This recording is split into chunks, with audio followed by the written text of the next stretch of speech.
বিসমিল্লাহির রহমানির রহিম।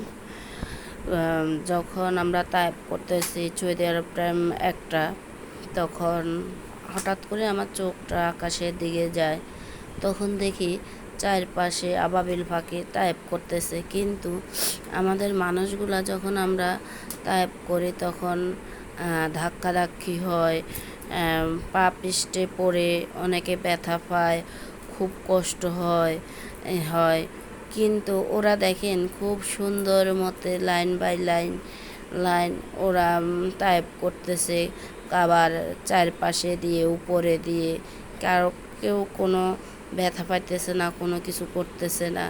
আর আমাদের সাথে যদি মুরব্বীরা যায়, তারা যখন জোয়ানদের সাথে গায়ের সাথে ধাক্কা খায়, ওদের খুবই কষ্ট হয়, খুবই ব্যথা অনুভব হয়।